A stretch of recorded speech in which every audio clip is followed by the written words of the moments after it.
The 10,118th meeting of the Security Council is called to order. The provisional agenda for this meeting is the situation in the Middle East. The agenda is adopted. In accordance with Rule 37 of the Council's Provisional Rules of Procedure, I invite the representatives of Cyprus, Israel, Lebanon, and the Syrian Arab Republic to participate in this meeting. It is so decided.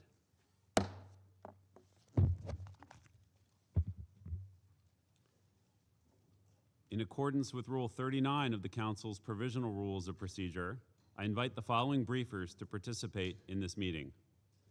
Ms. Rosemary DiCarlo, Undersecretary General for Political and Peacebuilding Affairs. Good morning. Mr. Jean-Pierre Lacroix, Undersecretary General for Peace Operations. Mr. Tom Fletcher, Undersecretary General for Humanitarian Affairs and Emergency Relief Coordinator. And Ms. Lynn Harfouche, Executive Committee Member of the Lebanese National Bloc Party. It is so decided.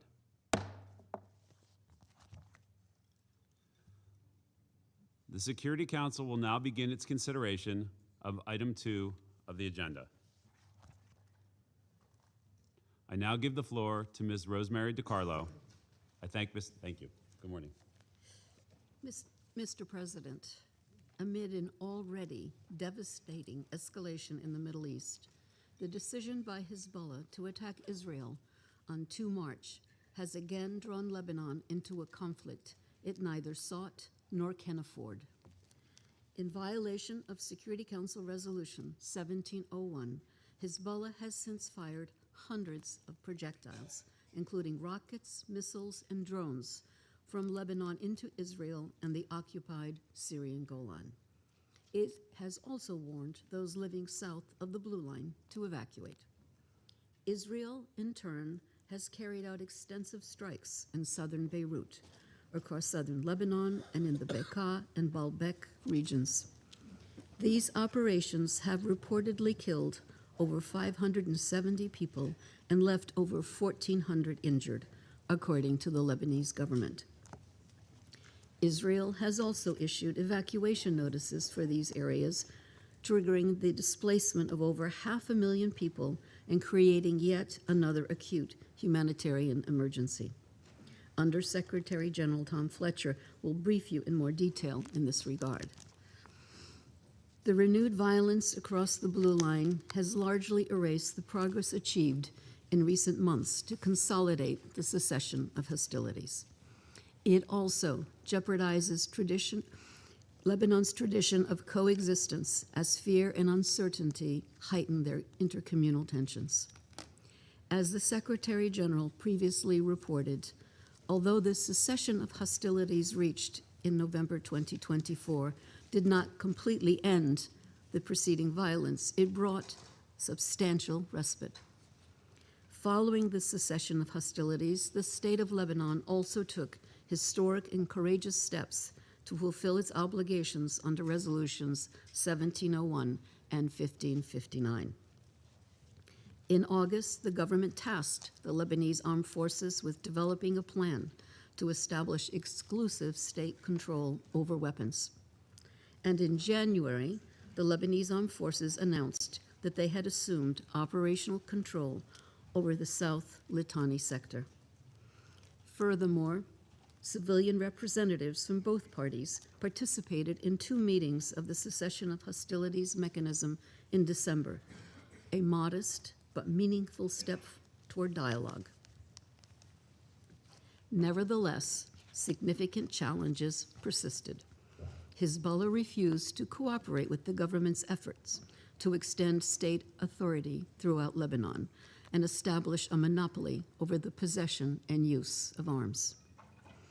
Meanwhile, the Israel Defense Forces maintained positions north of the Blue Line at 5 locations and 2 so-called buffer zones, while also conducting near-daily strikes on alleged Hezbollah and other non-state armed groups in Lebanon.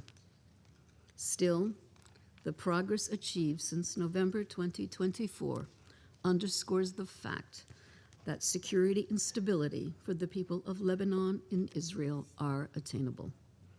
It is vital to build on these advances, not squander them.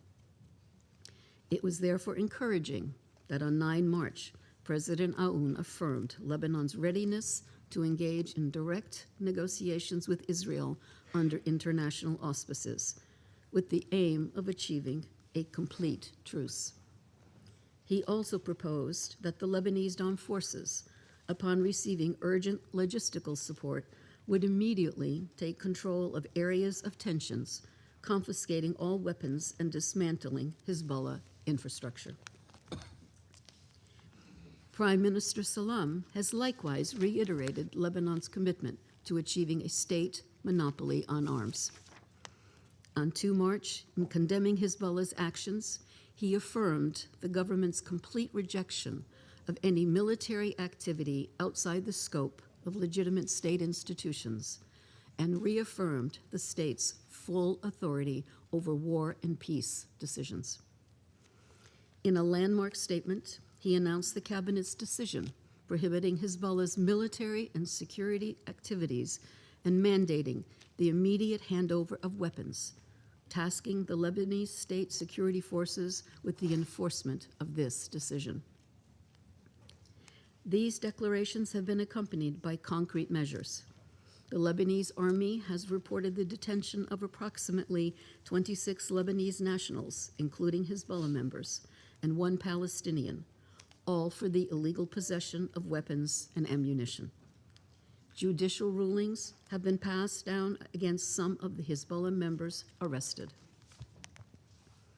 Separately, on 5 March, the Lebanese government declared a ban on the activities of the Islamic Revolutionary Guard Corps in Lebanon and revoked visa-free entry for Iranian citizens. Mr. President, while more hard work will prove critical, such statements and actions are significant. They reflect a clear resolve of the Lebanese state, and they warrant the full support of this Council. The United Nations remains firmly committed to assisting all parties in meeting their responsibilities. To enable Lebanon to fulfill its obligations under Resolutions 1559 and 1701, an immediate de-escalation and cessation of violence is imperative. Hezbollah must cease its attacks on Israel and cooperate with the government's efforts to assert full state authority and establish a monopoly over weapons. Israel must halt its military campaign in Lebanon and withdraw its forces from Lebanese territory. The sovereignty and territorial integrity of both Lebanon and Israel must be upheld. All parties must respect their obligations under international law, including international humanitarian law. Civilians and civilian infrastructure must never be targeted.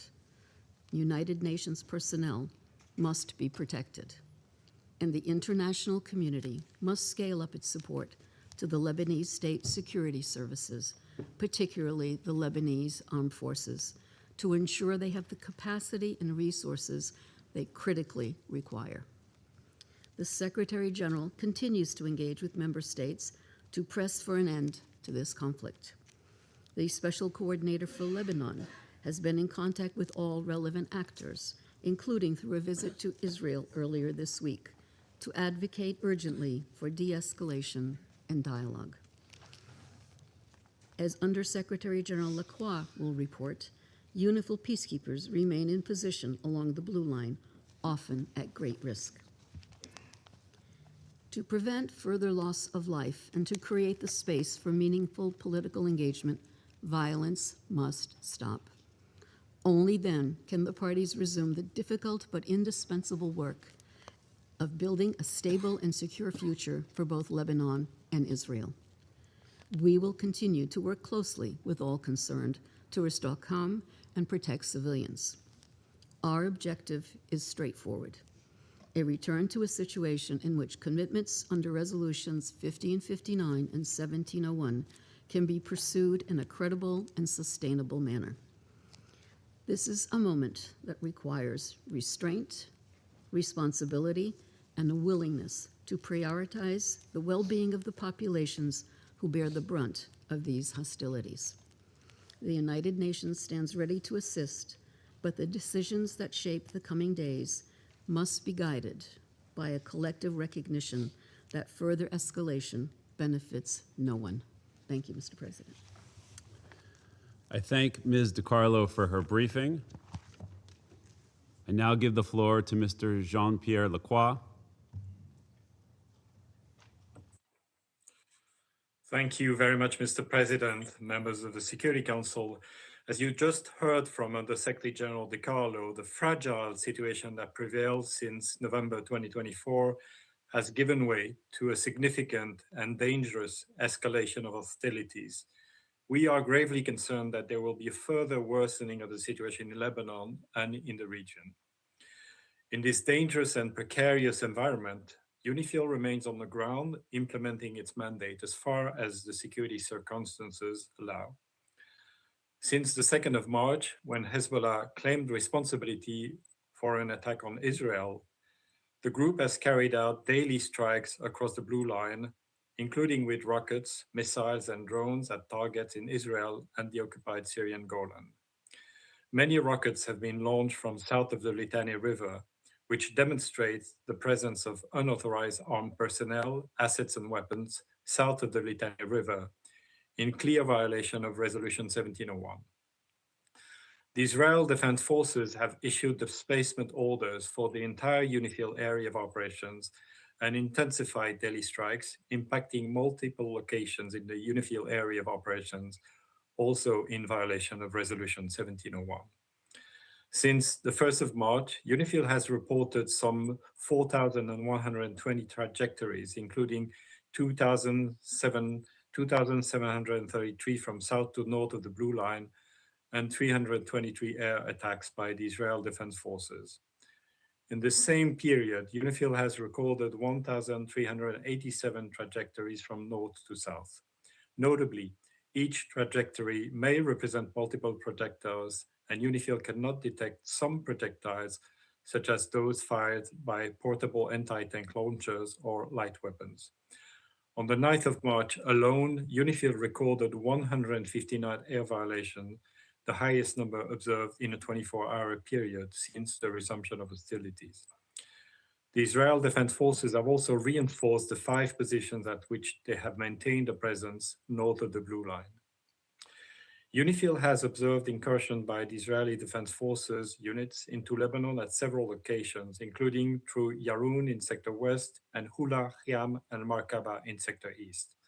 On the 9th of March, one Israel Defense Forces tank was observed near Kunin in southeast Lebanon, 7 kilometers north of the Blue Line. Direct clashes between Hezbollah and Israeli Defense Forces inside Lebanon have been reported, including in Hula and Khiam on the 4th of March. Extensive buildup of Israeli military assets south of the Blue Line also continues to be reported. There have been several incidents that have jeopardized the safety and security of our peacekeepers. On the 6th of March, peacekeepers from the Ghanaian contingent were severely injured inside their base in Al-Kawza, Sector West. He is currently being treated at a hospital in Beirut and is now in a serious but stable condition. Several other peacekeepers were injured less seriously, while the base was heavily damaged in the resulting fires. We obviously wish a speedy recovery to all involved. A UNIFIL investigation is ongoing, including to determine the origin of the projectiles or munitions that impact the UN position. On the 7th of March, an Israel Defense Forces tank stopped in front of a UNIFIL observation post near Markaba in Sector East. Subsequently, the peacekeepers heard multiple rounds of small arms fire, and 2 of the post's perimeter lights were damaged. On the 8th of March, 2 loud explosions were heard near a UNIFIL headquarters in Nakura. Debris consistent with a drone or a rocket, as well as remnants of an Iron Dome interception, fell inside the UNIFIL camp. No injuries were reported. Mr. President, our peacekeepers have remained in position in line with the mandate this Council has provided, while continuously reassessing the force's posture against prevailing risks. UNIFIL continues to maintain constant contact with the parties to avoid misunderstandings, deconflict, and de-escalate where possible. All parties bear a clear and unequivocal responsibility to ensure the safety and security of UN peacekeepers. We call on all actors on the ground to uphold this obligation and to refrain from any action that endangers UNIFIL peacekeepers. With the ongoing exchanges of fire severely restricting their movements, UNIFIL's current focus includes ensuring safety of its personnel and helping facilitate humanitarian access to affected communities in the area. UNIFIL has supported the local community in line with its protection of civilians mandate, transporting dozens of civilians to safety from several villages in southern Lebanon, including children, older persons, and persons with disabilities, in close coordination with local authorities. On the 7th of March, UNIFIL assisted in evacuating 3 families from Sarda in Sector East. On the 10th of March, at the request of the municipality of Alma al-Shab in Sector West, UNIFIL facilitated the safe movement of around 80 civilians who wished to leave the area. Peacekeepers have largely been confined to their bases, with some spending significant periods of time in shelter, which seriously impedes UNIFIL's freedom of movement and limits the mission's monitoring and reporting ability. Troop rotations are currently suspended. This security environment has also presented challenges for the resupply of fuel, food, and water for UN positions. Roadblocks erected by the Israel Defense Forces have restricted access to a number of our positions.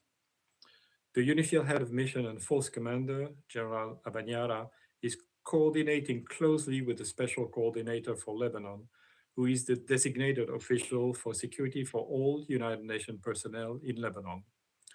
Program Essential UNIFIL civilian personnel have been moved to reside in UNIFIL headquarters at Nakura. Other international civilian personnel are relocating out of the South Litani sector, in some cases out of Lebanon. The mission is assisting our national colleagues who wish to relocate to the North Litani sector. Mr. President, the Lebanese armed forces had made significant efforts since the cessation of hostilities in November 2024, steadily reinforcing their presence in the south and progressively extending their deployment along the Blue Line. We commend these efforts, which represented an important step towards the full implementation of Resolution 1701. However, in the face of the current hostilities, the Lebanese armed forces have had to temporarily relocate some 20 kilometers north of the Blue Line. Mr. President, as noted by Under-Secretary General Di Carlo, and as you will hear in more detail from Under-Secretary General Tom Fletcher, the heavy exchanges of fire have most tragically had the greatest impact on civilians on both sides of the Blue Line, with many casualties and hundreds of thousands displaced in Lebanon. In southern Lebanon, the humanitarian situation continues to worsen, with IDP shelters reporting near full occupancy and lacking means to meet basic needs. UNIFIL's liaison and coordination team has continued its close engagement with the Lebanese Armed Forces and Israel Defense Forces, seeking to de-escalate and facilitate humanitarian missions. In the past week, UNIFIL has facilitated dozens of missions by the Lebanese Red Cross. In the interest of the safety of both peacekeepers and civilians, we urge the parties to commit to active deconfliction through this channel. To those member states contributing troops to UNIFIL, we extend our most sincere gratitude. The continued united commitment of the troop contributing countries, as well as the support of this Council, is crucial. I express solidarity with and pride in the men and women of UNIFIL, again on the front lines. Only a political solution will bring lasting stability to Lebanon and the region. We urge all parties to recommit to the full implementation of Resolution 1701 and to engage constructively toward that end. Thank you, Mr. President. I thank Mr. Lacroix for his briefing, and I now give the floor to Mr. Tom Fletcher. Mr. President, Ambassador Bartos, Excellencies, this is a moment of grave peril for Lebanon and for the region, for all of us. Too many warning lights are flashing. Actions have consequences. Lebanon's particular place on the map and in history means that tremors in geopolitics ricochet through it like earthquakes. So when the world turns away from international law and human solidarity, Lebanon shakes. When the world pulls apart, when the splintering of the international order is cheered on by those who believe the rules do not apply to them, or that they can take risks with the lives of others, when leaders feel unrestrained and the rules are in retreat, when the gains of decades are precarious, when technology and killing form an increasingly deadly alliance, and when the scaffolding for coexistence is under sustained, deliberate attack, then Lebanon shakes. As a result of the region's latest war, and following months of violence, we've watched the humanitarian crisis in Lebanon intensify with alarming speed, with civilians on both sides of the blue line once again paying the heaviest price. Casualties continue to mount. Over 570 people reported killed, over 1,400 injured since the 2nd of March. Mass displacement is accelerating, with over 750,000 people now registered with the government of Lebanon as on the move. In addition, almost 84,000 Syrians and more than 8,000 Lebanese have crossed into Syria since the 2nd of March. We're seeing large-scale movements into densely populated urban areas where shelter capacity is already overstretched. More than 120,000 people, including thousands of children, are now in 580 collective centers. And as you heard earlier, these sites are overcrowded, with inadequate sanitation, insufficient essential supplies. These conditions heighten risks of harassment, sexual violence, exploitation, abuse, trafficking, particularly, of course, for women and girls. The people of Lebanon have, of course, already endured extensive displacement and damage to homes and livelihoods, infrastructure, and essential public services during the 2023 to 24 escalation, compounding the impact of the financial and economic collapse experienced since 2019. At the same time, the escalation is pushing an already fragile education system deeper into crisis. Schools have been forced to close to serve as temporary shelters, disrupting learning for tens of thousands of children. Overcrowded shelters are also raising the risk of disease, while psychosocial trauma, an acute aspect of this crisis since the 2024 escalation, is being compounded. As these health needs rise, hostilities have forced the closure of 49 primary healthcare centers and 5 hospitals in the south and in Beirut's southern suburbs. Since 28th of February, the World Health Organization has recorded 25 attacks on healthcare, resulting in 16 deaths and 29 injuries among health workers and patients. The protection of healthcare is paramount. Mr. President, the United Nations and the broader humanitarian community are fully mobilized to complement government-led efforts. Along with local organizations and women-led groups, we will do all we can to reach those most in need. We and our partners have provided over 500,000 hot meals, distributed over 270,000 liters of bottled water, provided hygiene items and household supplies, and 123,000 liters of fuel to sustain critical services. Our rapid response teams are delivering life-saving supplies in shelters. 125 health sector-supported mobile primary healthcare units are providing services too. Child protection, psychosocial support are also being expanded, alongside preparations for emergency cash assistance for vulnerable children and families. In close coordination with the government of Lebanon, a 3-month hyper-prioritized flash appeal will be launched in Beirut later this week. This emergency scale-up comes on top of existing humanitarian programs under the 2026 Lebanon Response Plan. I will support these efforts with a rapid response allocation of $15 million from the Central Emergency Response Fund to help scale up life-saving work. Additional funds will be released through a reserve allocation from the Lebanon Humanitarian Fund. But our ability to reach people is tightening by the day. Large areas of South Lebanon, the Bekaa, and Beirut's southern suburbs remain active conflict zones.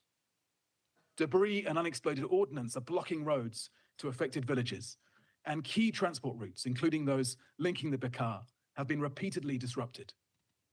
Population movements are shifting quickly and increasingly difficult to track. Of course, Lebanon's latest humanitarian crisis is just one more consequence of a regional war that is spiraling out of control. War does not stay neatly within borders. It tears through markets, supply chains, food prices. And when that happens, the most vulnerable people in Lebanon and across the region are hit first and hardest. When maritime corridors such as the Strait of Hormuz are disrupted, food, health, energy become more expensive and harder to access. Impact on food security is already evident in Gaza, where the price of flour is up by 270%. Global shipping costs have increased 16% compared to this time last year. We anticipate delays of 6 months in the delivery of supplies across multiple humanitarian responses. Airspace closures are also disrupting our humanitarian missions across the region. So we are pre-positioning stocks, activating alternative supply routes to keep life-saving aid moving to Lebanon and, of course, across the region. But as the Secretary General insisted and USG DiCarlo underlined, we need the protection of civilians, de-escalation, an immediate cessation of hostilities, and genuine dialogue and negotiations towards a peaceful settlement, in line with the Charter of the United Nations. As ever, I close with 3 asks of the Security Council. First, civilians, all civilians throughout the region must be protected and their access to life-saving help ensured. Constant care must be taken to spare civilians and civilian infrastructure, hospitals, water sources, schools, energy, at all times and by all parties. Humanitarians and humanitarian premises must be protected and our movements to provide aid facilitated. Today has been another tragic day for our humanitarian family. We're seeing civilians, including humanitarian workers, under attack across the region, in Lebanon, the occupied Palestinian territory, in Israel, in Iran, in Iraq, Saudi Arabia, in United Arab Emirates, in Kuwait, in Bahrain, Qatar, Jordan, Syria, Oman, and beyond. Second, we need generous funding for a principled, scaled-up humanitarian response. We must be supported to go wherever the needs are in the region. I have reaffirmed our readiness to help civilians in Lebanon, Iran, the occupied Palestinian territory, in Israel, or any other countries as needed. Humanitarian action is always harder in times of war, but this is, of course, when it is most needed. So we count on member states to help ensure that this life-saving work continues in the Middle East and beyond across the global humanitarian crisis. And yet we're seeing staggering amounts of money, reportedly $1 billion a day spent on destruction, while some politicians boast of cutting aid to those in gravest danger globally. With a fraction of this money, we can save millions of lives globally. Thirdly, and finally, we need a revival of strategic, calm, rational, hopeful diplomacy. We need calmer heads to prevail. Peacemaking is hard, but it is always better, and it takes more courage than the alternative. Every time you hear the powerful attack the UN, ask yourself what they gained by weakening us. And yet, we're seeing a sustained attack against the systems meant to restrain states from reckless warfare, a pattern of attrition against international law and humanitarian principles. Politicians flexing their muscles by sending others to die. As conflicts spread, the international system pulls further apart and more resources flow towards weapons, not saving lives.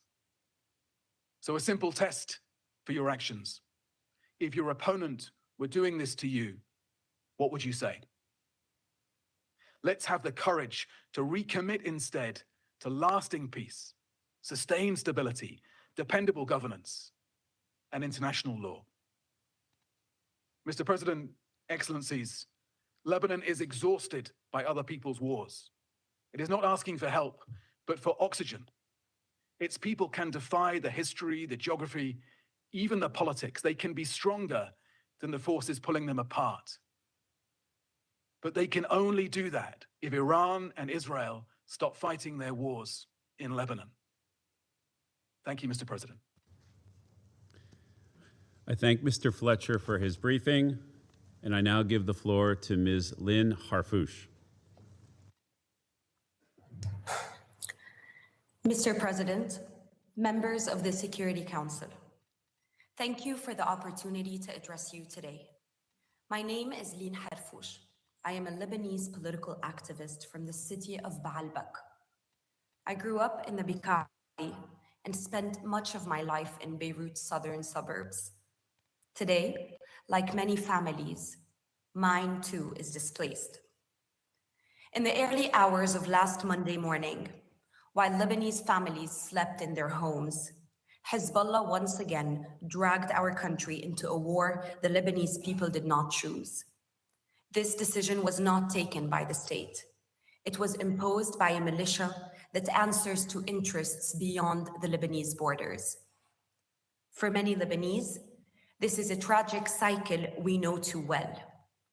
I am 34 years old and I've known nothing but Hezbollah's hegemony in my community. I myself grew up supporting them. In 2006, they entered a war by kidnapping Israeli soldiers at the borders. My neighborhood got razed by Israeli bombs. I was 14 then and saw Hezbollah as our protectors, even as I was displayed on a traumatizing night. But coming back to our neighborhood, I found our livelihood destroyed, suffocated by yellow flags claiming a divine victory. Seeing them celebrate over our collective ruin while their grip on our streets only tightened. I felt they were occupying our wreckage to secure their own dominance. The mask fell and I saw the truth. The truth that resistance was a mere facade to exploit an entire country for an expansionist project. The truth that Hezbollah seeks to break us away from other communities through its ideological and social project. The truth that under Hezbollah's dominance, Iran's arm in Lebanon, war becomes a recurring reality, fear our constant companion, and our lives a mere expendable for the sake of the supreme leader. The terrible part in all of this is the very same scenario played again in 2023, when Hezbollah decided to open what they called the support front against Israel right after October 7th. And again in 2026, after they had promised the Lebanese government they would not commit suicide once more. And Israel's military response to Hezbollah, on the other hand, has resulted in mass displacement and destruction. Hundreds of Lebanese have been killed in the past week. As I speak, thousands of Israeli soldiers are massed at our southern border, and we Lebanese fear that the conflict can only widen further. We are trapped in this unending war of access. Who pays the price? Not the men who deliver speeches about resistance from protected bunkers, but the mother carrying 2 sleeping children down the stairs at 1 a.m, but the elderly in Baalbek, the families in Nabatiyeh, and all the displaced now sleeping in cars, sidewalks, or in overcrowded shelters. According to latest figures, the number of internally displaced people has reached almost 1 million, including nearly 200,000 now living in collective shelters across hundreds of sites. For a country already battered by economic collapse, this is a disaster, one that needs to be addressed urgently by helping the Lebanese government. Yet, the answer to this humanitarian crisis cannot only be humanitarian. It needs to be political. At its core, Lebanon's crisis is one of sovereignty, accountability, and a weakened state. No society can rebuild, no economy can recover, and no youth can build a future when a country's fate is controlled by a suicidal fraction. Mr. President, members of the Security Council, I was raised in the very environment from which Hezbollah claims its legitimacy. I know its language. I know its threats. I know the fear it creates when people are told that silence is loyalty and obedience is dignity. But there is no dignity in radicalizing entire communities to serve Iran's theocratic regime through its doctrine, Wilayat al-Faqih. There is no honor in making Lebanese children pay the higher price. There is no resistance in holding an entire nation hostage. I am here to tell you that millions of Lebanese, including many Shiites, want a different future.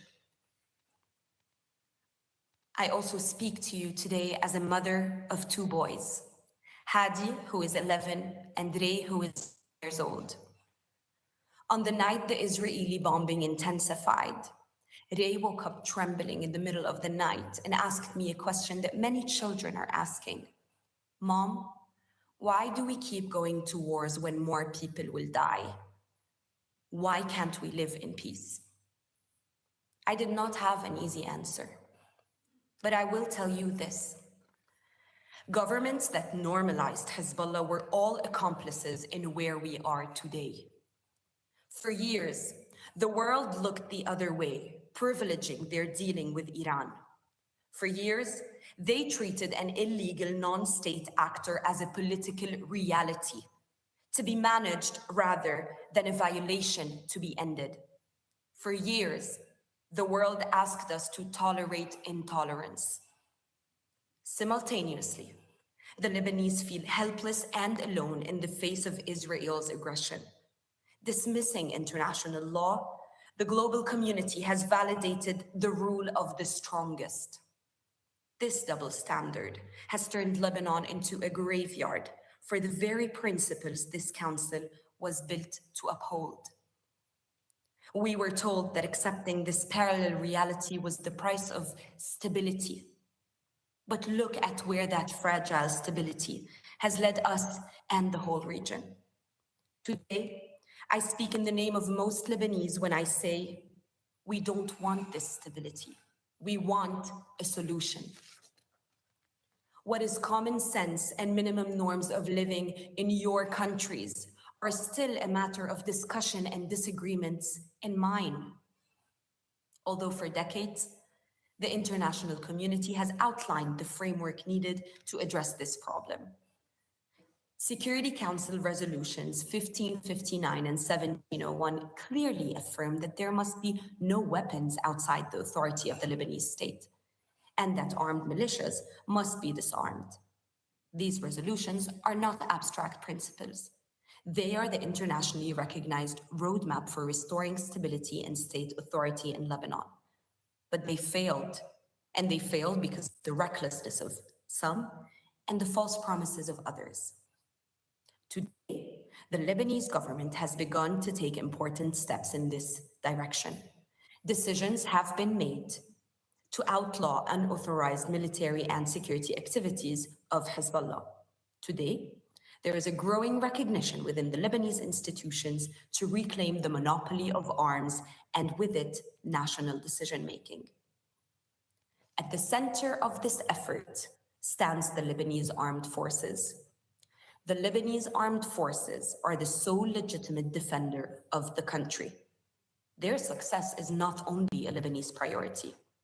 It is the only viable path to preventing Lebanon from becoming a permanent gray zone of proxy warfare in the region. Help them disarm Hezbollah and prevent Iranian interference and dominance and protect our Lebanese borders from Israeli invasion. Supporting the Lebanese armed forces should therefore not be viewed as charity or assistance. It is an investment in regional stability. A couple of days ago, our President and Prime Minister launched a diplomatic initiative towards Israel. They laid the ground to the only solution to this war, ending the daily Israeli aggressions, obtaining their total withdrawal from our land, and allowing our people to return to their homes, while guaranteeing Hezbollah's disarmament. They even went further by suggesting to end the 80-year-old state of war between Lebanon and Israel. Because we Lebanese want to live in peace. Because we Lebanese deserve peace. A sustainable peace based on justice that would allow us to have a future, to have a life, a simple one, without fear, in which we can aim for our prosperity and well-being like other people. A life to live, not only to survive. Lebanon, Mr. President, is not a mere geographic entity for this council to manage. It is a founding member of the United Nations that contributed to drafting the Universal Declaration of Human Rights. It's an idea of liberty and diversity that shouldn't fail, that cannot fail. Mr. President, members of the Council, I wish I could have been personally with you today, so I can look in the eyes of those who played a role in this turmoil and tell them what our ambassador Ghassan Touaini once said in the same room in 1978. Let my people live. Thank you. Thank you, Ms. Harfouch, for your courage and for that important briefing. And I now give the floor to those council members who wish to make statements. I now give the floor to the representative of France. Merci, Monsieur le Président. Thank you, President. France requested this meeting due to this dramatic and urgent situation, together with Bahrain, Denmark, Greece, Latvia, the DRC, and the UK. I thank you for convening it, and I thank the USG for Political and Peace-Building Affairs, Rosemary DiCarlo, the USG for Peace Operations, Jean-Pierre Lacroix, and the USG for Humanitarian Affairs, Tom Fletcher, for their briefings, as well as Ms. Lynn Harfouch for Lebanese Civil Society. We support their participation in this debate. We welcome Lebanon, Israel, Syria, and Cyprus to our debate. President, war has once again reached Lebanon. Hezbollah has made the unacceptable and irresponsible decision to join the Iranian attacks against Israel over 10 days ago, dragging Lebanon into a conflict in which the Lebanese authorities and people refuse to be involved. The population is paying the highest price, with over 500 deaths on the Lebanese side, hundreds of wounded, and 753,000 displaced persons caused by Israeli military operations and the evacuation orders. On the Israeli side, a number of wounded, and the people have been forced to take refuge several times per day in shelters. This is not acceptable. France fully supports Lebanese government and their courageous decision on March 2nd of prohibiting absolutely all military and security activities by Hezbollah. We call on the government to immediately implement these critical decisions. Hezbollah must immediately end its attacks against Israel and lay down its arms. It must stop taking Lebanese people hostage for a war led by Tehran against Israel. For its part, Israel must respect the sovereignty and territorial integrity of Lebanon and cease all large-scale land interventions and lasting occupation of the Lebanese territory. History shows that this will only serve as a breeding ground for new instability rather than lasting peace. Civilians, whether they are Lebanese or Israeli, should never be targeted. The rules of international humanitarian law govern the conduct of hostilities, especially the principles of distinction, proportionality, and precaution. And adherence to these rules is crucial to ensure the protection of civilian populations and infrastructure under all circumstances. Deliberate attacks against UNIFIL are unacceptable. France condemns in the strongest terms the attack of March 6, 2026, in which 3 Ghanaian peacekeepers were injured. Express our condolences to Ghana. Protecting peacekeepers must be guaranteed in all circumstances and by all parties. In this difficult context, France commends the courage, professionalism, and commitment of UNIFIL personnel, as well as personnel from all of the TCCs. President, war is not inevitable. Diplomacy is possible.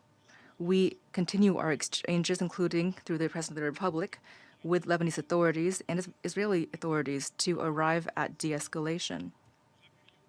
We support the efforts of mediation of the UN. The path to follow is clear to fully implement the ceasefire agreement of November 26, 2024, and Resolution 1701 of the Security Council, and also continue to be guided by the mechanism established in November 2024.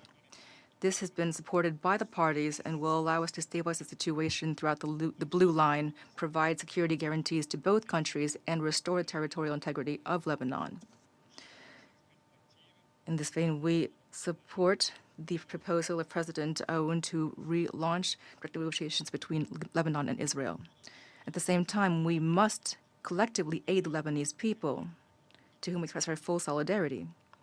France is fully mobilized to achieve this goal.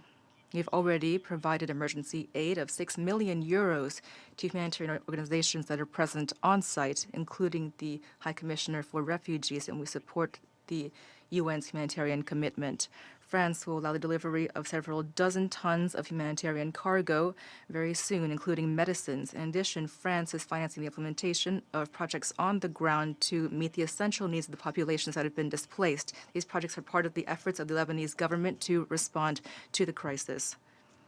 Lastly, it is crucial to step up support to the Lebanese armed forces, whose mission in this difficult context is to pursue the disarmament of Hezbollah. France announced the delivery of armored vehicles to the Lebanese armed forces to support them in this mission. France remains staunchly committed to the sovereignty and stability of Lebanon and will be holding in Paris as soon as possible an international conference to strengthen the Lebanese armed forces. Thank you. I thank the representative of France for the statement, and I now give the floor to the representative of the United Kingdom. Thank you, President.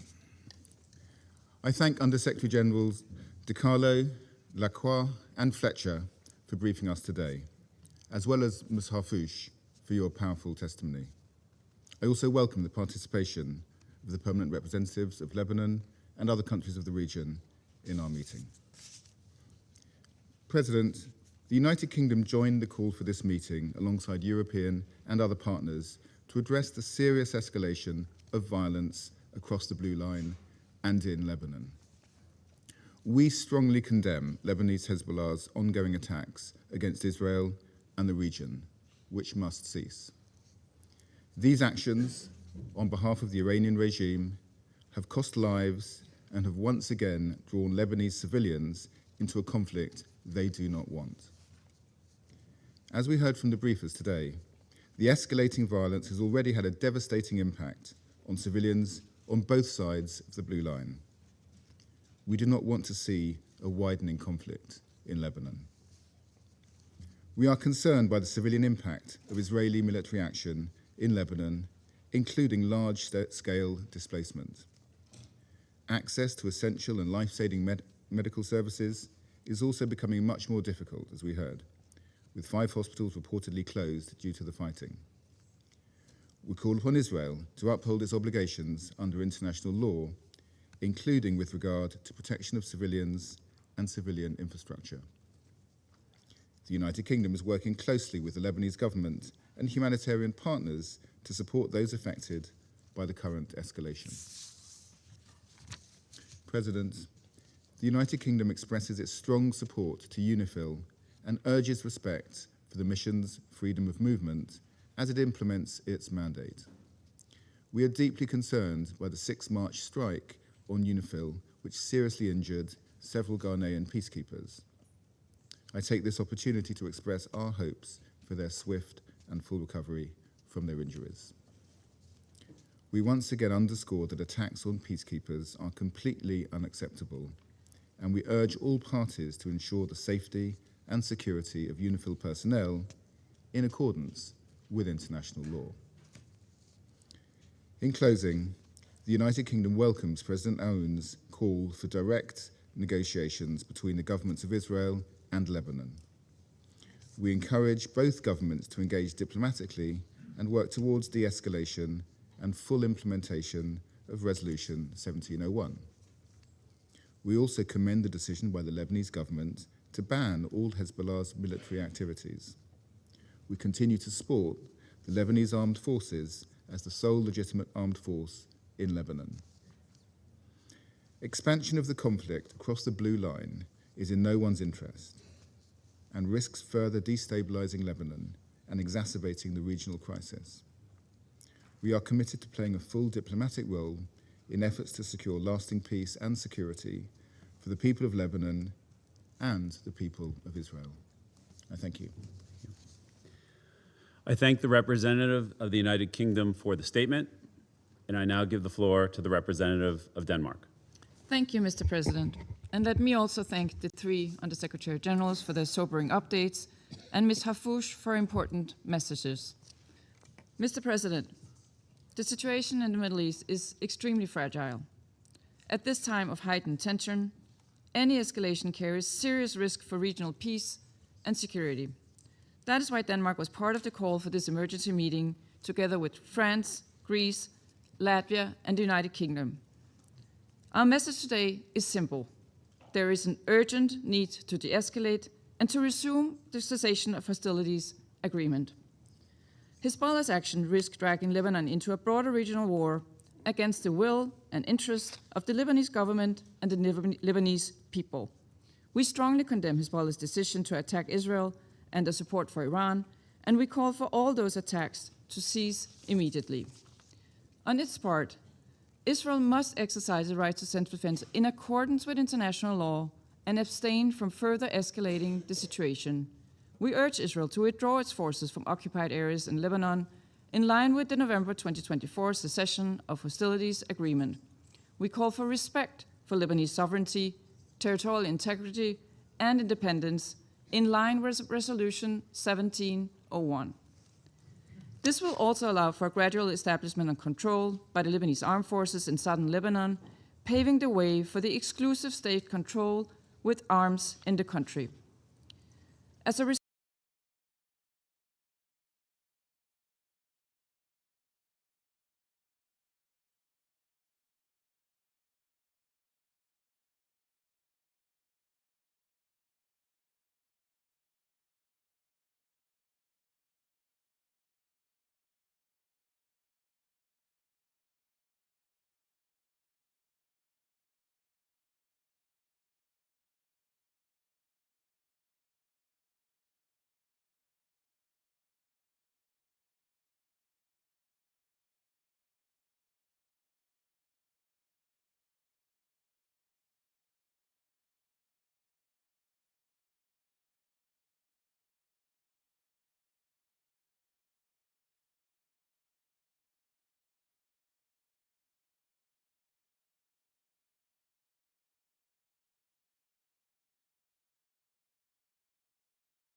ready to participate in the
exhausted. The parties ought to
conflict is a red line under international law.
And UN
be facilitated, that security guarantees for humanitarian personnel be ensured, and that essential services be restored in areas affected by the hostilities. These actions are preconditions for the effective protection of civilians and for the stabilization of the situation on the ground. We recall that the parties are obliged to respect the relevant principles of international humanitarian law. Strict compliance with those obligations is essential in order to halt the deterioration and to preserve life and human dignity. Mr. President, Colombia condemns any attack on United Nations personnel and emphasizes that the protection of its personnel and the inviolability of its facilities is essential. All parties have the legal and moral obligation to guarantee their security in accordance with international law and with the decisions of the Security Council.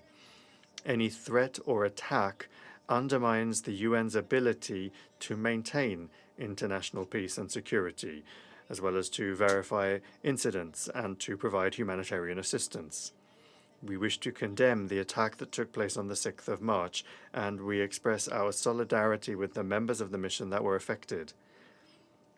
UNIFIL continues to play an essential role, working with dedication to prevent the escalation of tensions and to protect civilian communities. Colombia reiterates its support and gratitude for the members of the mission, with the understanding that their work in such a complex context is essential. Thank you very much. I thank the representative of Colombia for her statement. I now give the floor to the representative of Somalia. Thank you, Mr. President. I have the honor to deliver this statement on behalf of the A3, namely the Democratic Republic of Congo, Liberia, and my own country, Somalia. We thank USG DiCarlo, USG Lacroix, and USG Fletcher for their comprehensive briefings. We also thank Ms. Lynn Harfouch for her valuable contribution. We welcome the participation of the representative of Lebanon in today's meeting. The A3 views the escalation of hostilities in Lebanon since the beginning of March with the utmost gravity and concern. We are deeply alarmed by the mounting toll on human life and the destruction of civilian infrastructure, including densely populated residential areas. Furthermore, as reported by UNICEF, nearly 700,000 people, including 200,000 children, have been forced from their homes, adding to the tens of thousands already uprooted from previous attacks. In that regard, we call for the protection of civilians and full adherence to international humanitarian law and international human rights law. The A3 is also gravely concerned about the March 6th incident against the United Nations Interim Force in Lebanon, UNIFIL, which resulted in injuries to 3 Ghanaian peacekeepers at their position in Al-Ghawza. This is a stark reminder of the perils faced by peacekeepers in Lebanon. The safety and security of United Nations personnel and property are not negotiable. They must be respected at all times and without exception. We wish a swift and complete recovery to all the injured peacekeepers. Mr. President, the A3 reaffirms its unwavering commitment to Lebanon's sovereignty, territorial integrity, unity, and political independence. Lebanon must not become a theater for proxy confrontations or unilateral territorial expansions. Respect for the blue line and the cessation of hostilities by all actors are essential for stability and the full implementation of United Nations Security Council Resolution 1701. We acknowledge the critical role UNIFIL continues to play in maintaining stability along the blue line. Its presence remains a critical element for the collective efforts to achieving peace in Lebanon and contribute to de-escalation.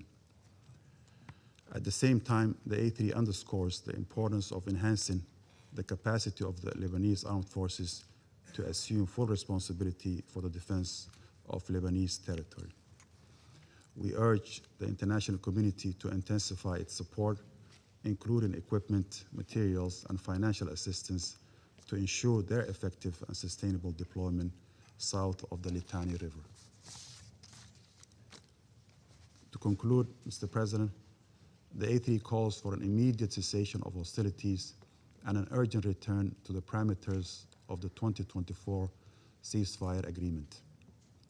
We emphasize that a renewed commitment to Resolution 1701 remains the primary framework for long-term stability.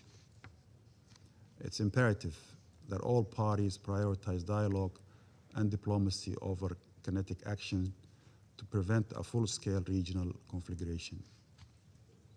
Achieving a comprehensive, just, and lasting peace in the Middle East is only viable through genuine commitment to diplomacy in accordance with international law and the UN Charter. We stand in solidarity with the people of Lebanon, and we urge this Council to act with unity and resolve to restore peace and uphold international law. I thank you. Thank you to the representative of Somalia for the statement. I shall now make a statement in my capacity as the representative of the United States. I add my thanks and appreciation to all of our briefers today. Colleagues, the United States condemns the attacks that Hezbollah, a longtime proxy of the Iranian regime, has launched against Israel. Hezbollah has yet again made it clear that it does not represent nor does it defend the people of Lebanon. It defends the interest of the Iranian regime. It is nothing more than a proxy and, frankly, an obstacle to Lebanon becoming a peaceful, stable, and functioning state, something I think we all would like to see and encourage. We recognize Israel's legitimate security needs and its right to defend itself from the Iranian regime and Hezbollah, which are two sides of the same coin. And we ask all of you, we ask our colleagues, how long will the world continue to tolerate the Iranian regime as the world's largest state sponsor of terrorism, sowing havoc around the world as it seeks to export its so-called revolution? I ask you, what country can legitimately say it's better off or more stable because of Iranian influence over the decades? Yemen? No. Lebanon? No. Syria? Absolutely not. Iraq? No. They're all trying to rid themselves of this cancer that has spread over the decades, this disease of instability and chaos. Thankfully, the United States and this administration is taking bold action to do just that. But to the end of ridding itself of this violence, death, and destruction, the United States welcomes the absolutely historic, and we should recognize it for what it is.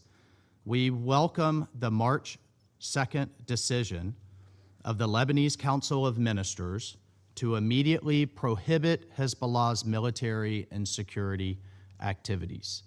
We applaud them. As the government of Lebanon said in its letter to this council on March 2nd, these activities, the activities of Hezbollah, disregard the will of the majority of the Lebanese people. In fact, it's endangering them. That statement is an absolutely historic milestone on the road to ending Hezbollah's long and destructive influence in Lebanon. The next milestone is implementation, and Lebanon's security services must enforce this policy and prosecute those who violate it. Now is the time for the government of Lebanon to take back control of the entirety of its country. The United States absolutely supports that endeavor and that mission. We urge our friends in Lebanon to not let this moment slip away. Our message is clear: take your country back, and we are all too happy to apply the time and treasure necessary to do that. The United States also commends the actions of the Lebanese government to expel Iran's Islamic Revolutionary Guard Corps, the IRGC, which has undermined Lebanese sovereignty for decades and provides oxygen, provides money, provides weapons to Hezbollah's terrorist plots in Lebanon and across the globe. The world must now come together in supporting Lebanon's efforts. The world must come together now in supporting Lebanon's efforts to exercise its sovereignty across every inch of Lebanese territory. The United States stands with the Lebanese people who were dragged into yet another war by Hezbollah at the behest of Iran. We are responding to the civilian consequences of this recklessness by providing immediate, life-saving humanitarian assistance to hundreds of thousands of now displaced Lebanese. Since 2012, the United States has provided more than $4.4 billion in humanitarian assistance to support Lebanon. And we commend the many humanitarians on the ground who are aiding in this effort. We also express our hopes for the full recovery for the UNIFIL peacekeepers who were recently injured. Peacekeepers take on exceptional risks in these conflict zones for the advancement of peace and security. We recognize that, and we call on all parties to respect the safety and security of these men and women as they assume this important role. Colleagues, the international community must unite in supporting the Lebanese government and our Israeli partners in the full implementation of Resolution 1701. I think we've seen real progress in that regard. This council must condemn all acts that undermine Resolution 1701, and the way forward involves the international community standing firmly in support of Lebanon's efforts to exercise its territorial sovereignty and restore state authority. And we will continue to work alongside partners to create lasting peace and security in Lebanon. I thank you. I will resume my function as president of the council, and I give the floor to the representative of Lebanon for his statement. Mr. President, at the outset, I thank you for convening this emergency session at the request of the French Republic, supported by the United Kingdom, Greece, Denmark, Latvia, and the Kingdom of Bahrain. I also thank Ms. Di Carlo, Mr. Lacroix, Mr. Fletcher, and Ms. Harfouch for the briefings they provided. Mr. President, we meet today at a moment when Lebanon finds itself trapped in a war that it did not choose between Israel and Hezbollah. Israel, which shows no respect for the laws of war and persists in its attacks on Lebanon, and Hezbollah, whose military and security activities have been banned and deemed illegal by the Council of Ministers. Once again, we are confronted with a painful reality that serves neither Lebanon nor the Lebanese people, who are facing death, devastation, and displacement. The number of Lebanese displaced has reached nearly 1 million, many of whom without shelters befitting human dignity. Every morning, we wake up to new casualties among innocent people, including women and children. and to warnings to evacuate entire areas and destruction of both private and public property. This creates extremely difficult conditions for the Lebanese government, which is striving to put Lebanon back on the path of recovery and reform and to rebuild its institutions. Mr. President, we wish to highlight that the Lebanese government has clearly expressed its full rejection and condemnation of the rocket attack claimed by Hezbollah on the 2nd of March. As we informed you in our letter on that same day, our government affirmed that this attack contradicts its decisions regarding the exclusive authority of the Lebanese state over matters of war and peace, and contradicts the principle of refusing to drag Lebanon into the ongoing regional war. This act also constitutes a violation of the cabinet's resolutions and aims at undermining the credibility of the Lebanese state.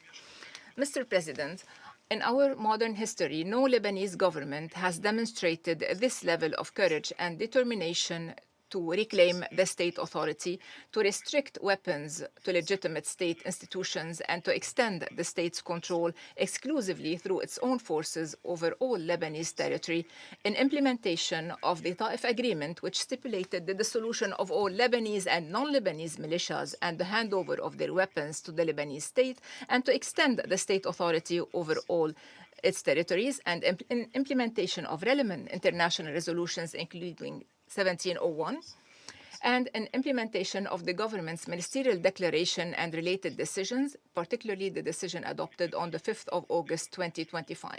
We recall that on the 2nd of March, the government issued a decision requiring the immediate prohibition of all Hezbollah military and security activities, deeming them illegal and compelling Hezbollah to hand over its weapons to the Lebanese state and to confine its work exclusively to political activity within constitutional and legal frameworks.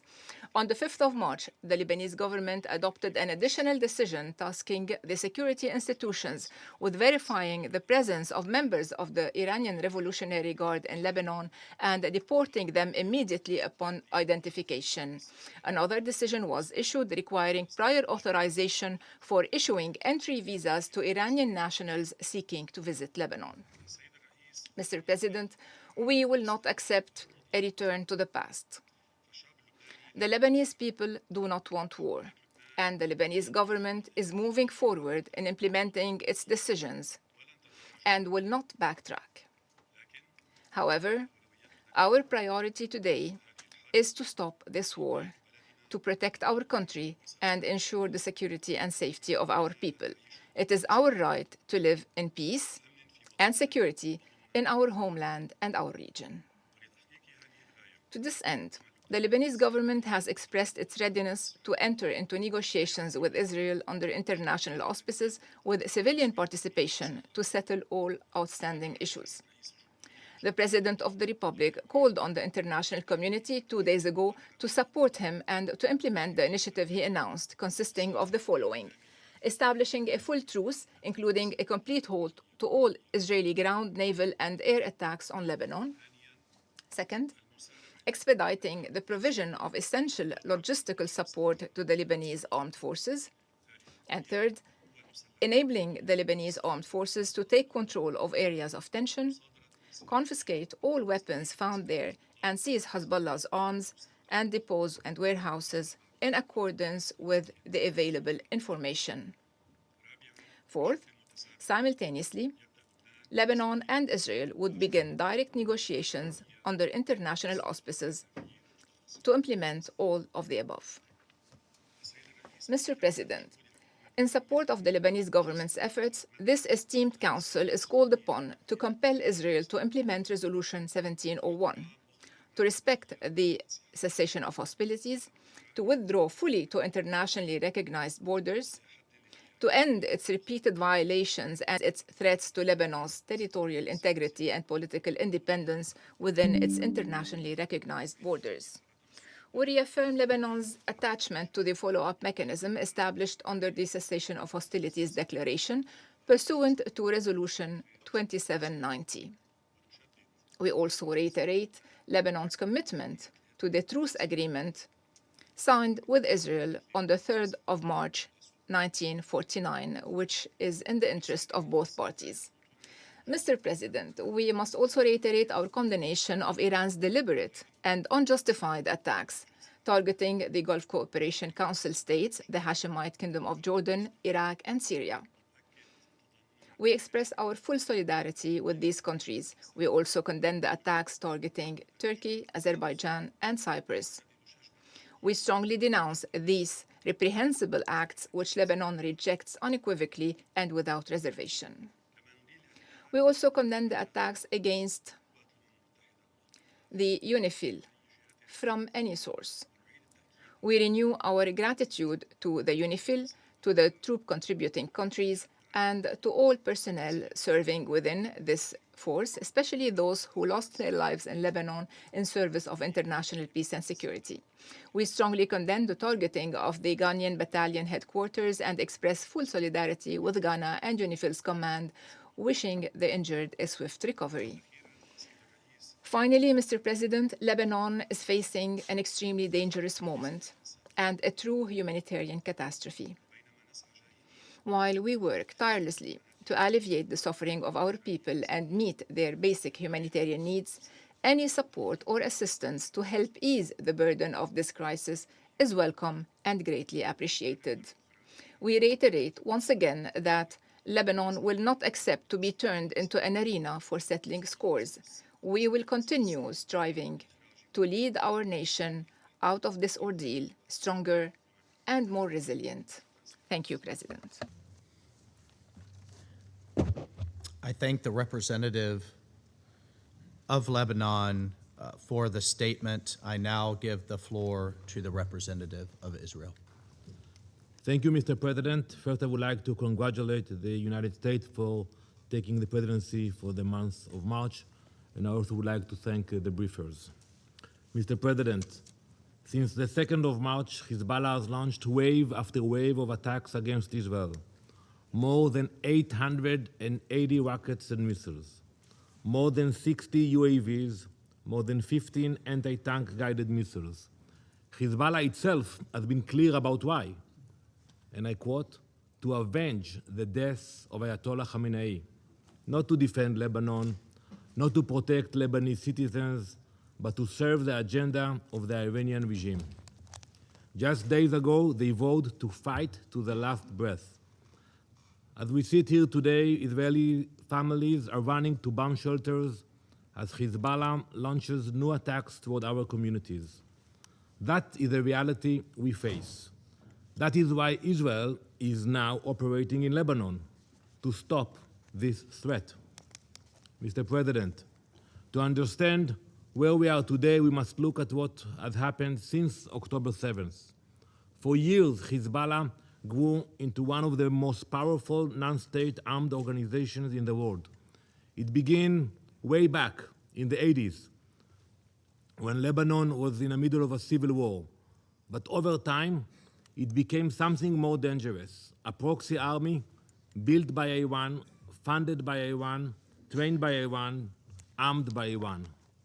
By 2024, Hezbollah had between 150,000 and 200,000 rockets and missiles. Think about that. The largest arsenal ever held by a non-state actor. Think about your countries. Most of your countries do not have the capacity of 200 missiles and rockets. A war machine built over decades with one purpose: Israel's destruction. After Hamas's October 7th attacks, Hezbollah opened a second front from Lebanon. For months, Israel's northern communities came under fire. Rockets, drones, missiles launched across the border. We responded. Israel responded with targeted operations against Hezbollah's command networks and military infrastructure. I want to remind you that during that operation, senior leadership was eliminated, including their leader, Hezbollah leader Hassan Nasrallah, a terrorist with blood on his hands. Command structures were disrupted. Around 3,000 fighters from the Radwan force were taken off the battlefield. They lost roughly 80% of its rockets capability. The army Iran spent decades building we broke it. But Hezbollah was not fully eliminated. We have to admit it. Instead of stepping back after the ceasefire, it rearmed, restocked, it rebuilt, and it did so with the help of the Iranian regime. During the first year after the ceasefire, Iran funneled more than $1 billion to Hezbollah. It continues to receive over $50 million every month to rebuild its military machine. Tehran funds it, Tehran arms it, Tehran directs it. Hezbollah pulls the trigger, but the Ayatollahs in Tehran pull the strings. All of this in direct violation of Security Council Resolution 1701. Mr. President, that resolution required the area between the Blue Line and the Litani River to be free of Hezbollah weapons and terrorists. You all voted on this resolution.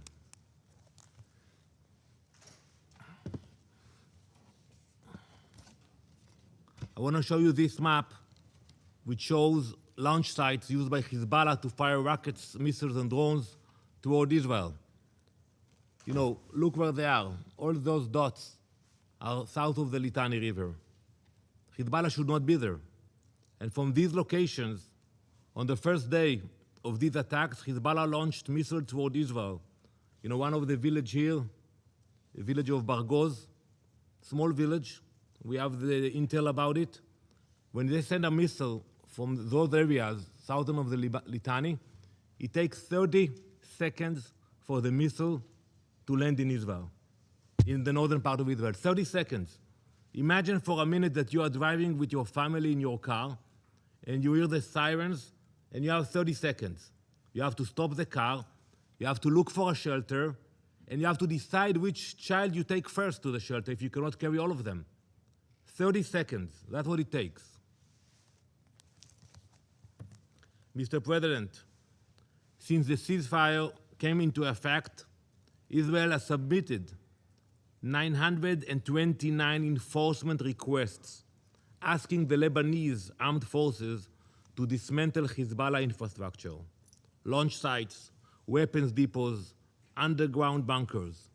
However, the efforts of the Lebanese armed forces were not sufficient.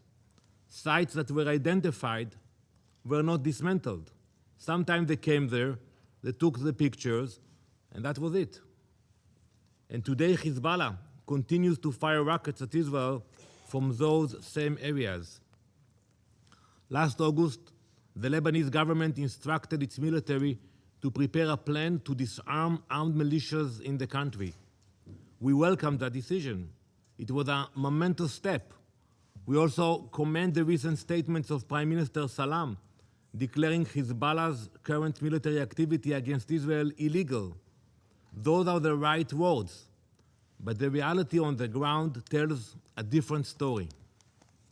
So I ask the Lebanese government, if Hezbollah is being dismantled, where is the evidence?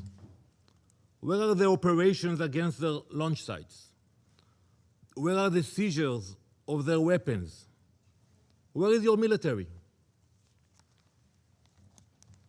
Ambassador Arafa, Lebanon now stands at a pivotal moment in its history. The time has come to decide. Will Lebanon stick to declarations or actually act? Because the question before you is very simple. Who controls Lebanon? The Lebanese government or Hezbollah, acting on behalf of the Ayatollahs in Tehran? Lebanon has a national army of more than 72,000 soldiers. Mobilize them, train them, empower them with the authority and resources to assert the sovereignty of the Lebanese state. We support peaceful negotiations. You know that. We spoke before the last operation. But today, as we speak, there are only two options on the table. Either the Lebanese government takes real action to restrain Hezbollah, or Israel will use its strengths to dismantle this terrorist organization. There are no other options. You know, we can meet and talk in Akora, wherever you want, but not while Hezbollah is sending missiles into Israel. So Israel is acting. In recent days, the IDF has struck Hezbollah command centers and military infrastructure across southern Lebanon. The IDF has also carried out strikes against assets of Al-Qard al-Qassam network, Hezbollah's financial system used to fund its terrorist activity and rebuild its military capabilities. We have issued evacuation notices to protect Lebanese civilians because we face an enemy that deliberately places them in harm's way. Hezbollah hides behind civilians in Lebanon and firing at civilians in Israel. Mr. President, believe me, Israel does not want to be operating inside Lebanon. But Israel will not accept rockets fired at our people. As we speak, the Iranian regime is losing. And like many failing regimes, it is lashing out at its neighbors across the region, indiscriminately attacking civilians. You will meet at 3 p.m. to discuss that. And its proxy Hezbollah is doing exactly the same to Israel.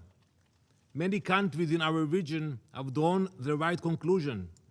They are distancing themselves from Tehran, strengthening their defenses, protecting their sovereignty. Lebanon now faces that same choice. Israel will continue confronting the terror network built by Tehran, and we will do whatever is necessary to ensure that rockets and terror can no longer threaten our people. Thank you, Mr. President.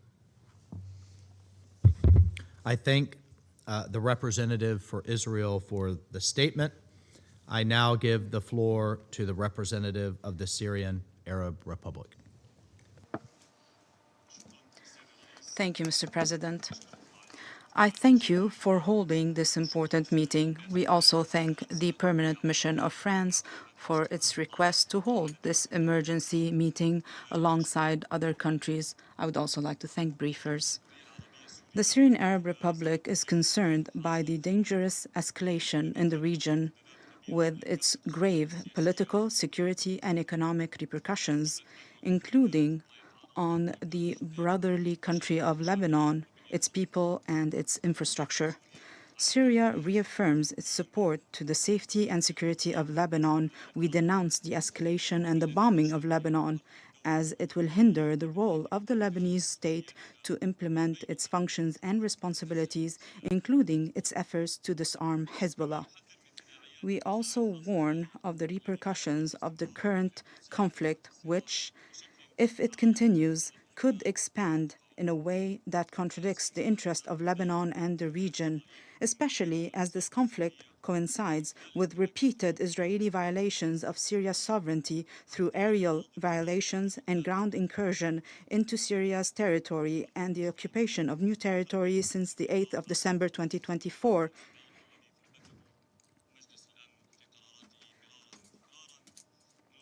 We also welcome in this regard, Mr. President, and we thank the efforts of the United States, led by President Trump, for its role to mediate to resolve this issue.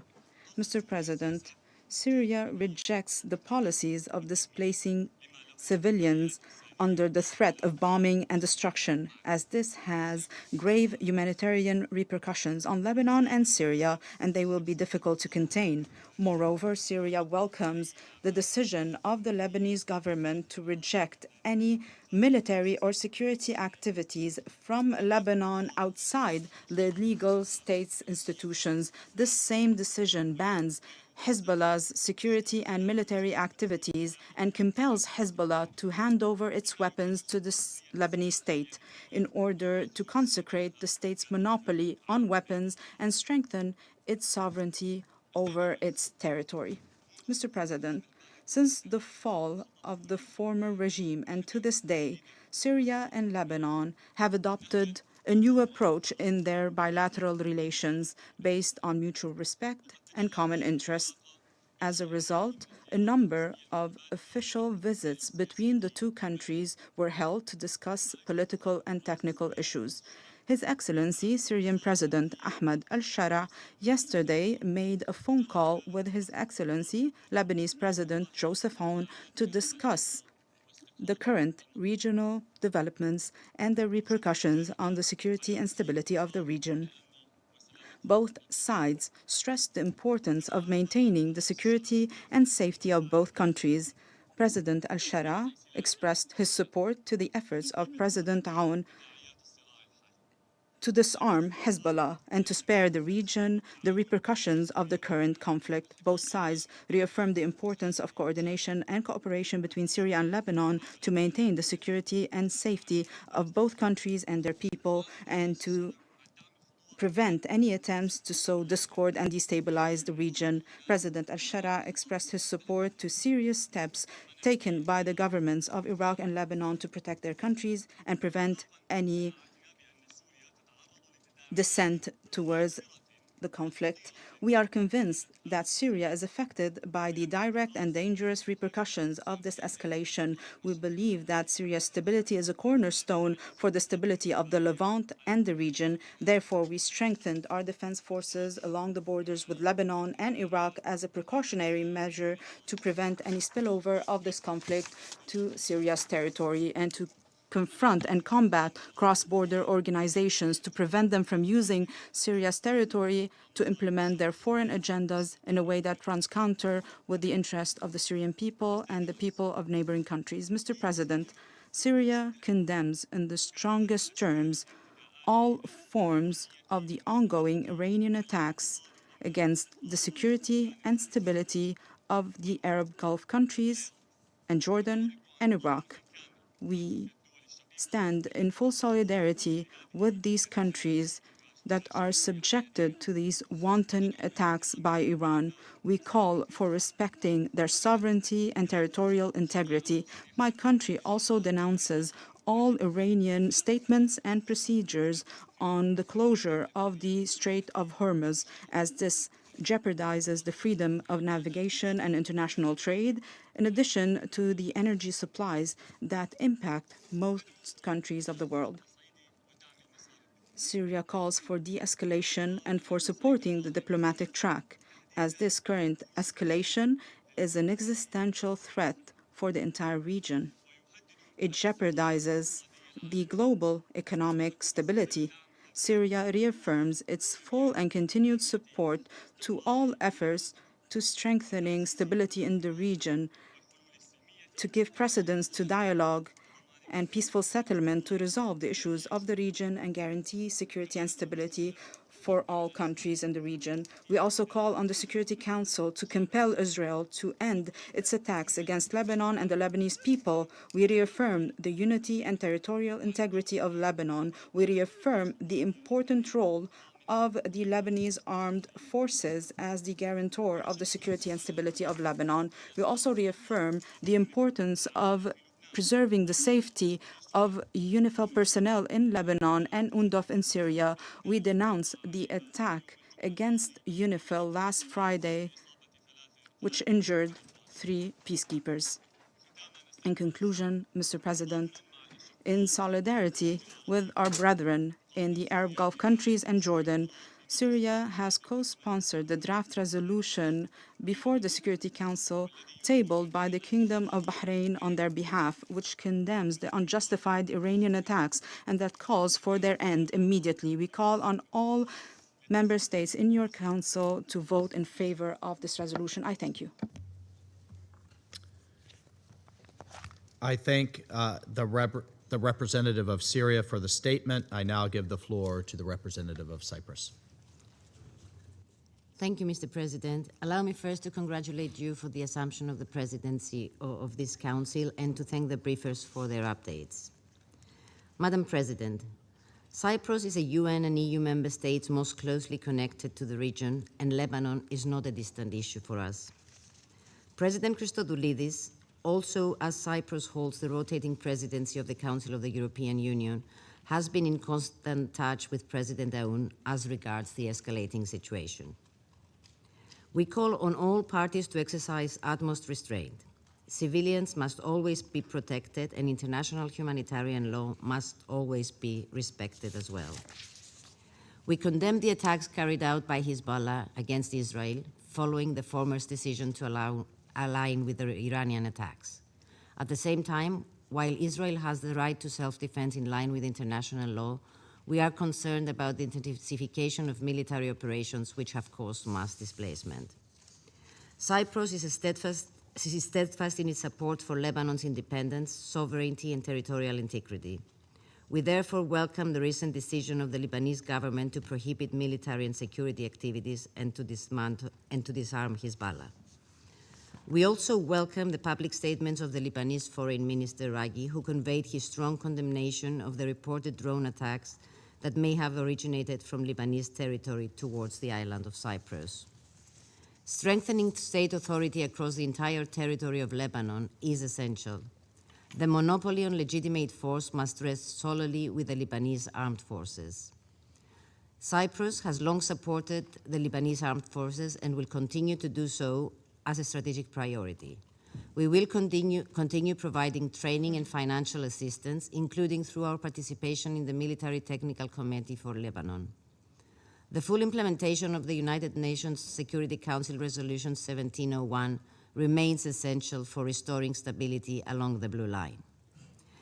Cyprus condemns the attacks against UNIFIL and reiterates its strong support to the force and its mandate. Allow me also to express our solidarity with the Ghanaian government whose contingent was attacked. UNIFIL peacekeepers' safety and security must be ensured at all times. Diplomacy remains the best path forward to lasting de-escalation. I thank you, Mr. President. I thank the representative of Cyprus for the statement. There are no more names inscribed on the list of speakers, and the meeting is adjourned.